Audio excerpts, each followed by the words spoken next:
ከሰማይ በታች የሰው ልጅ እግር ገና ያልበረዘው ከዘመናዊው ዓለም ግርግር ተለይታ በውቅያኖስ መሃል የምትተነፍስ አንዲት እንግዳ ደሴት አለች።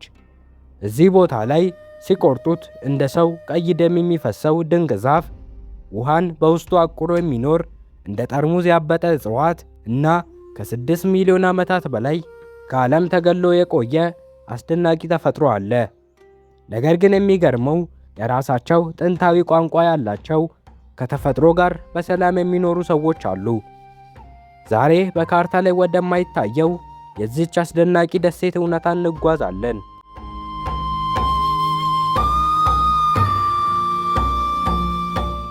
ይህቺ በህንድ ውቅያኖስ ሰማያዊ ውሃዎች የተከበበችውና የየመን አካል የሆነችው ቦታ ሶኮትራ ትባላለች።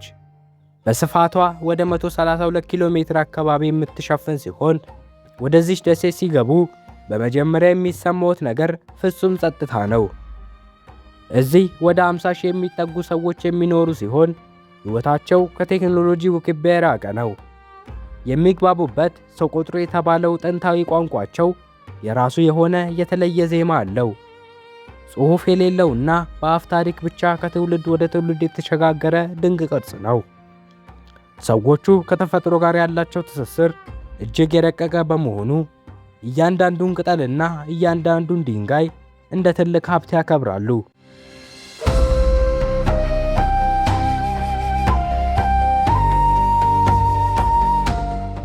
ይህንን አስደናቂ ሕዝብ ከቦት የሚኖረው የተፈጥሮ እይታ ደግሞ ዓይንን ብቻ ሳይሆን አእምሮን ይገዛል። በደሴቲቱ ላይ ከሚገኙት እጽዋት መካከል ከሲሶ በላይ የሚሆኑት ሌላ የትም ምድር ላይ ጨርሶ አይበቅሉም። ከነዚህም መካከል ዋነኛው የዘንዶ ደም ዛፍ ነው። ቅርጹ ልክ እንደ ግዙፍ ጃንጥላ ወይም ከላይ የተዘረጋ እንጉዳ ይመስላል። የዚህ ዛፍ ግንዱ ወይም ቅርንጫፉ ሲሰበር ወፍራምና ቀይ የሆነ ሙጫ ይፈሳል፣ ልክ እንደ ሰው ደም። በጥንት ዘመን ይህ ቀይ ፈሳሽ አስማታዊ ኃይል እንዳለው ይታመን ነበር። ለቀለም፣ ለመድኃኒት፣ አልፎ ተርፎም ለጠንቋዮች ሥራ ይውል ነበር። ዛሬም ድረስ ዛፉ በዚያ ጠረናማ ተራራ ላይ ቆሞ የደሴቲቱን ገጽታ ልዩ ያደርገዋል።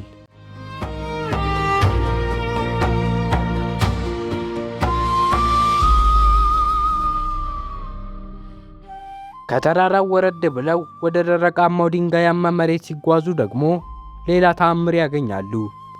የበረሃው ጽጌረዳ ወይም የጠርሙዝ ዛፍ የሚባለው እጽዋት ግንዱ ልክ እንደ ትልቅ በርሜል ያበጠ ነው።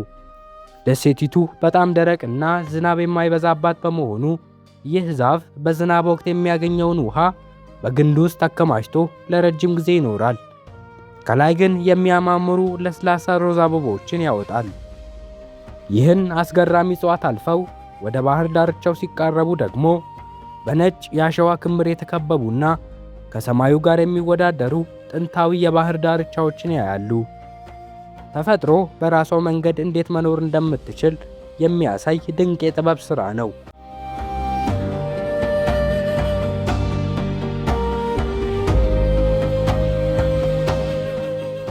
ይህ ሁሉ እንግዳ ውበት እንዴት ሊፈጠር ቻለ? ምክንያቱ ያለው በጊዜ ውስጥ ነው።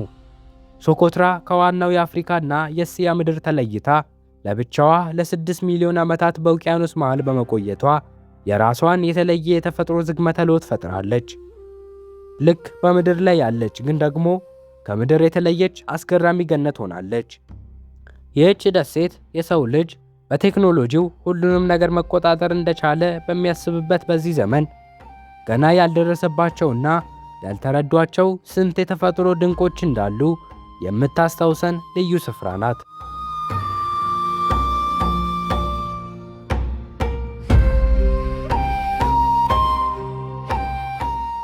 ለመሆኑ ይህችን ሌላ ፕላኔት የምትመስለውን ሚስጥራዊ ደሴት በአካል የመጎብኘት ድፍረቱ ይኖራችኋል? ከዛፎቿስ ይበልጥ ያስገረማችሁ የትኛው ነው? ሐሳባችሁን በኮሜንት አጋሩኝ። ይህ የጉዞ ወግ ከተመቻችሁ ላይክ ማድረጋችሁን እንዳትርሱ። ወደፊትም እንደዚሁ ሌሎችን የምድራችንን አስገራሚ ሁኔታዎች አብረን እንድንቃኝ ሰብስክራይብ እያደረጋችሁ በሌላ ድንቅ ታሪክ በድጋሚ እስክንገናኝ ሰላም ቆዩ።